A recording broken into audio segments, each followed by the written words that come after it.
siguiendo con fisiología respiratoria, encontramos a desarrollar esta vez en el quinto tema compresión dinámica, punto de igualdad de presiones, volumen de cierre y volúmenes y capacidades pulmonares.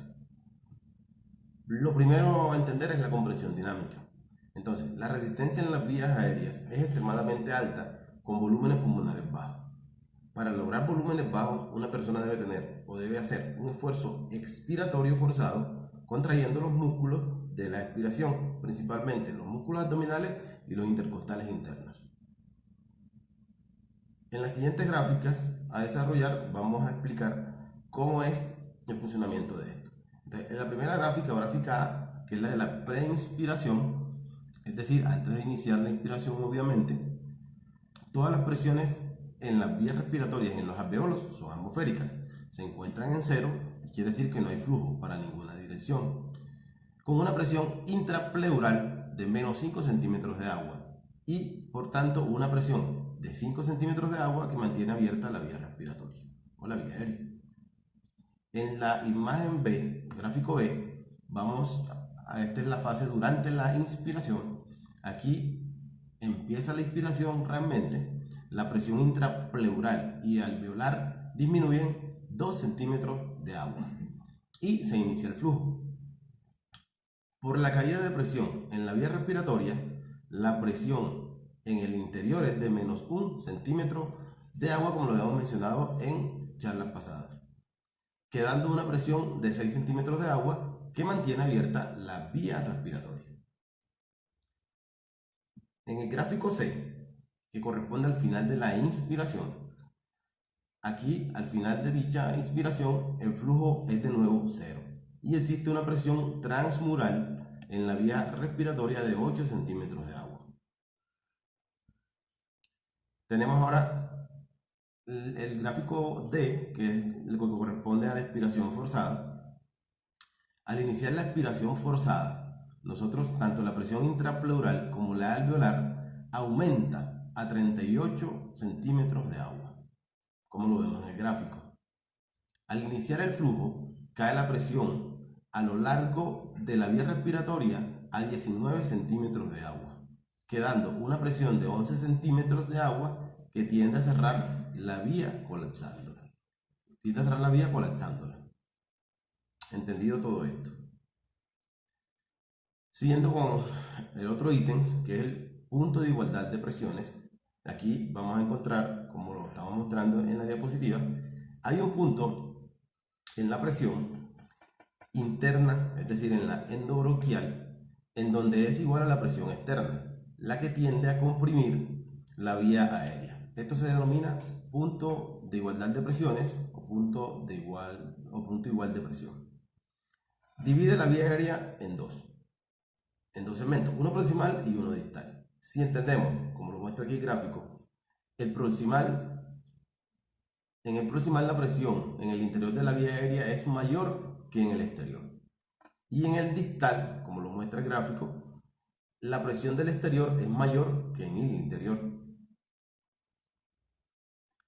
Entonces, como habíamos mencionado en el flujograma o en el algoritmo anterior, en este gráfico de esta diapositiva vemos que a nivel proximal las presiones interiores son mayores que las del exterior y a nivel distal vamos a encontrar que las presiones interiores son menores que las del exterior. Entonces, en ese punto, como lo vemos ahí en la representación donde está la línea azul, se considera o se conoce como punto de igual presión o punto de igualdad de presiones. Hablemos ahora de volumen de cierre. Es un método para evaluar la función de la pequeña vía aérea. Se define como el volumen pulmonar en el cual comienza a cerrarse las vías aéreas de las zonas bajas de los pulmones. En sujetos normales, el cierre se produce entre el volumen residual y la posición final expiratoria del volumen total.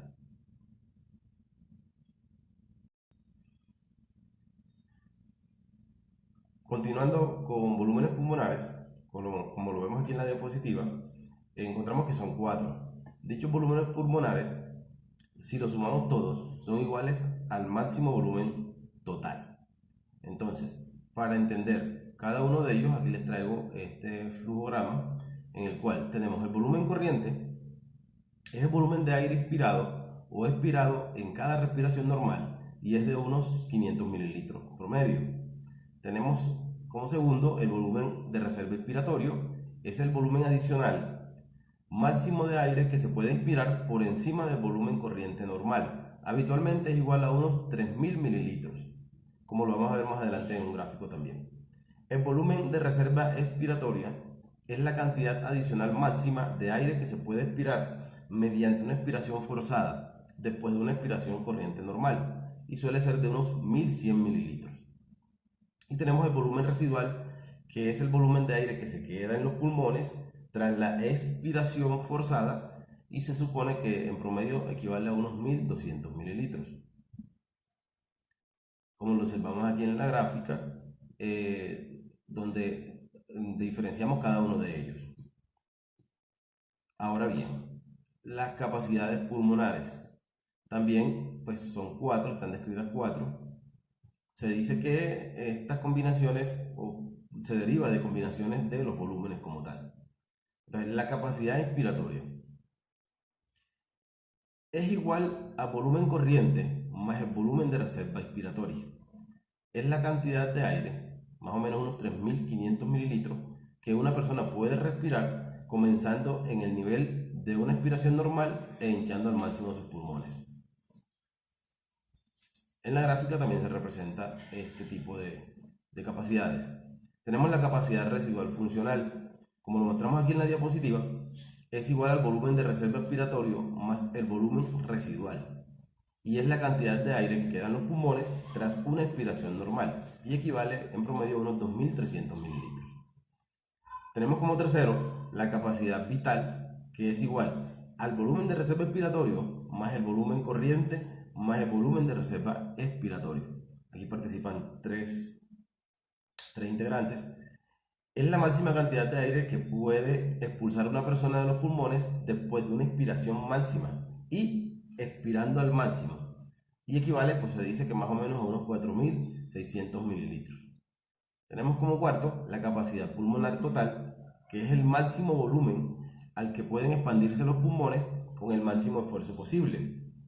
Esto equivale más o menos a unos 5800 mililitros y es igual a la sumatoria de la capacidad vital y del volumen residual.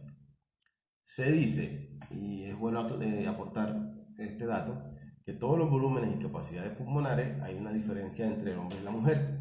Se dice que son entre un 20 a un 25% menores en la mujer que en el hombre y que son mayores en personas altas, atléticas, que en los sujetos pequeños y asténicos. Con esto terminamos la presentación. En el gráfico que les decía, aquí está,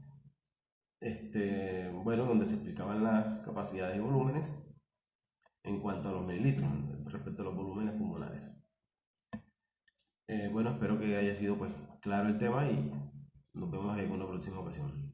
Muchas gracias.